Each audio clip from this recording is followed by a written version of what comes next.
जय माता दी दोस्तों, हर हर महादेव। आप सब जानते हैं कि प्रदोष का प्यारा सा दिन आने वाला है। इस प्रदोष पर आपको चुपचाप से एक छोटा सा ओम शिवलिंग पर बनाना है।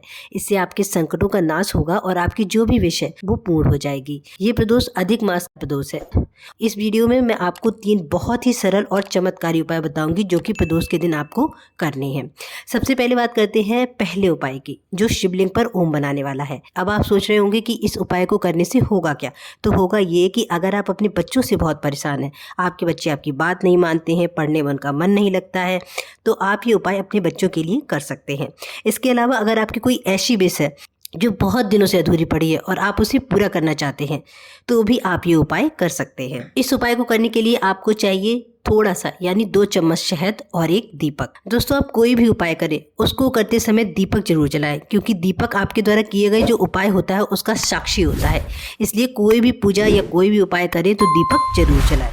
करना क्या है, आपको शहद लेकर शिव मंदिर जाना है और फिर उत्तर दिशा की ओर मुख करके बैठना है। फिर अच्छी तरह से इस शहद से शिवलिंग का लेपन करना है। जब आप अच्छी तरह से लेपन कर ले, उसके बाद आपको अपनी 3 उंगलियां लेनी है। कौन सी 3 उंगलियां लेनी है? वो 3 उंगलियां लेनी है जिनसे आप त्रिपुंड बनाते हैं। अब इन उंगलियों से शिवलिंग पर आपने जो शहद का लेपन किया है उस पर ओम लिखना है। अगर आप बहुत सुंदर और सटीक ओम नहीं लिख पा रहे हैं तो परेशान नहीं होना है। थोड़ा बहुत टेढ़ा लिख गया है या फिर वो स्पष्ट नहीं दिख रहा है तो इससे कोई फर्क नहीं पड़ता। आपको ओम को केवल एक प्रतीक के रूप में बना देना है। फिर आप बाबा भोलेनाथ से प्रार्थना करें कि बाबा, मैं अपने बच्चे की वजह से बहुत परेशान हूँ। वो मेरी बात नहीं सुनता है, पढ़ता नहीं है, गलत संगत में रहता है। आप कृपा करके मेरे बच्चे को सद्बुद्धि दें और उसे सही मार्ग पर लाएं। या फिर आपकी जो भी परेशानी है वो भोले बाबा को बताएं। ये उपाय आप अपने घर के किसी भी सदस्य के लिए कर सकते हैं। जरूरी नहीं है कि आप ये केवल बच्चे के ही करें। अगर आपके पति, आपके भाई या घर का कोई भी सदस्य गलत संगत में पड़ा हुआ है और आप उनसे परेशान हैं, वो आपकी बात नहीं समझते हैं, नहीं मानते हैं, तो आप उनके लिए ये उपाय कर सकते हैं। और अगर आप अपनी किसी विश को पूरा करने के लिए ये उपाय कर रहे हैं तो वो विश भी भोले बाबा से पूरी करने के लिए प्रार्थना करें। उसके बाद आपने जो ओम बनाया है उससे उंगली से एक छोटी सी बिंदी अपने पास ले लें और घर जाकर अपने बच्चे के मस्तक पर यानी माथे पर चुपचाप या फिर किसी बहाने से लगा दें। बहुत जल्द आपके बच्चे में सुधार होने लगेगा। आप नोटिस करेंगे कि आपका बच्चा आपकी बात मानता है और पढ़ने लगा है और उसने गलत संगत भी छोड़ दी है। और अगर आप ये उपाय अपनी विश को पूरा करने के लिए कर रहे हैं तो फिर आप ओम से एक छोटी सी बिंदी लेकर मंदिर में ही शिवलिंग के पास खड़े होकर अपने मस्तक पर लगा लेना। इससे आपकी जो भी मनोकामना है या विश है वो बहुत जल्द पूर्ण हो जाएगी। अब बात करते हैं दूसरे उपाय की। अब आप फिर सोच रहे होंगे कि अब इस उपाय को करने से क्या होगा। तो इस उपाय को करने से ये होगा कि आपकी जो भी इच्छा है वो पूर्ण हो जाएगी। तो इस उपाय को करने के लिए आपको क्या क्या चाहिए? आपको चाहिए 1 चम्मच साबित मूंग के दाने, 1 टुकड़ा गुड़, 1 बेलपत्र। अगर आपको बेलपत्र नहीं मिल पा रहा है तो परेशान ना हो। मंदिर में जो शिवलिंग पर बेलपत्र चढ़ी होती है ना, उनको धोकर भी आप इस उपाय के लिए यूज कर सकते हैं। अगला आपको चाहिए 1 घी का दीपक। वो मैंने आपको बताया था कि कोई भी उपाय करें या कोई भी पूजा करें तो दीपक तो चाहिए ही चाहिए, दीपक तो जलाना ही है। उसके बाद आपको चाहिए तांबे से भरा हुआ जल का एक कलश। यहाँ पर मैं आपको एक बात बता दूं कि जो जल आप इस तांबे के कलश में लेंगे वो जल अपने घर से लेकर जाएं। अब आप सोच रहे होंगे कि ऐसा क्यों, घर से ही भरकर क्यों लेकर जाएं? हम जिस मंदिर में जाते हैं वहाँ तो नल या हैंडपंप लगा है, हम वहाँ से भर लेते हैं। तो मैं आपको इसका भी कारण बताती हूँ। जब आप जल अपने घर से भर कर लेकर जाते हैं तो इस जल को तीर्थों के जल के समान माना जाता है। इसीलिए जल को हमेशा घर से भरकर ही मंदिर लेकर जाना चाहिए।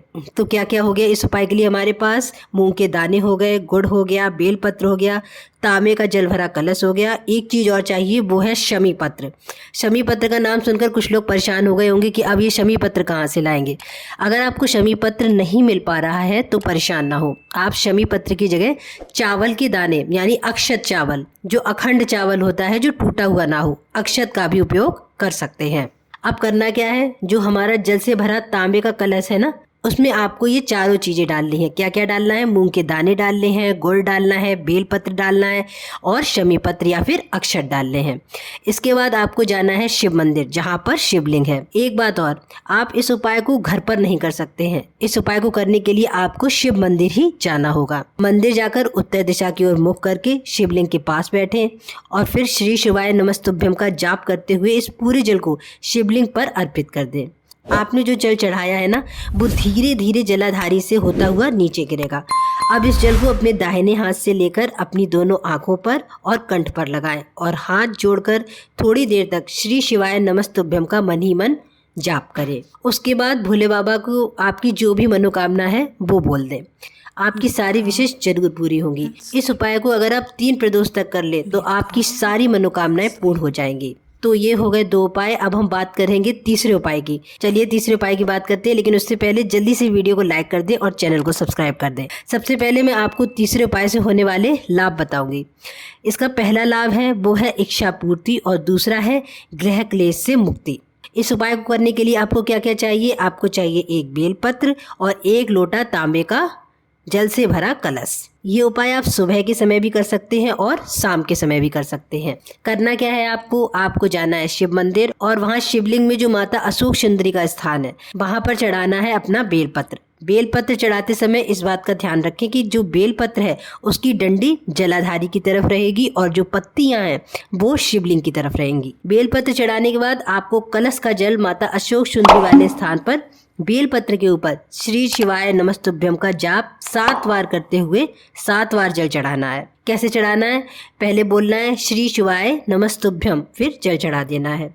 फिर बोलना है श्री शिवाय नमस्तुभ्यम, फिर जल चढ़ा देना है। इसी प्रकार 7 बार आप बोलेंगे श्री शिवाय नमस्तुभ्यम और 7 बार जल चढ़ा देंगे। और एक बात याद रखें, जल चढ़ाते समय पूरा जल माता अशोक सुंदरी वाले स्थान पर नहीं चढ़ाना है, उसमें से थोड़ा सा जल बचाना भी है। और बचा हुआ जल शिवलिंग के पास उत्तर दिशा में मुख करके बैठकर शिवलिंग पर 3 बार श्री शिवाय नमस्तुभ्यम कहकर 3 बार चढ़ाना है। याद रखें, कलश में जल बार बार नहीं भरना है। एक बार जो जल आप अपने घर से भरकर लेकर जाएंगे उसी जल को आपको माता अशोक सुंदरी वाले स्थान पर 7 बार और शिवलिंग पर 3 बार चढ़ाना है। जो जल आप शिवलिंग पर चढ़ाएंगे वो धीरे धीरे जलाधारी से होकर नीचे गिरेगा।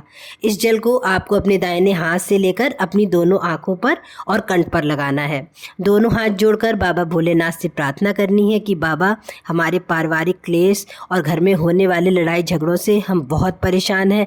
आप हम सबको इस कष्ट से मुक्ति दीजिए और हमारे घर में प्रेम और सौहार्द का आशीर्वाद दीजिए। अगर आपने इच्छा पूर्ति के लिए उपाय किया है तो भोले बाबा को अपनी इच्छा बताएं और पूर्ण करने के लिए उनसे विनती करना है। दोस्तों, जो भी व्यक्ति प्रदोष की इन 3 अचूक उपायों को कर लेता है ना, उसकी सारी मनोकामनाएं पूर्ण हो जाती हैं, सभी परेशानियां दूर हो जाती हैं और लाइफ खुशियों से भर जाती है। इसलिए प्रदोष के ये 3 उपाय आप भी जरूर करें। आई होप कि मैं आपको ये तीनों उपाय बहुत अच्छे से समझा पाई होंगी। मैं जब भी कोई ऐसा वीडियो बनाती हूँ जिसमें मैं आपको कोई उपाय बताती हूँ तो मैं अपनी पूरी कोशिश करती हूँ कि मैं आपको इतनी अच्छी तरह से समझा पाऊँ कि आपको वो उपाय करते समय कोई परेशानी ना हो।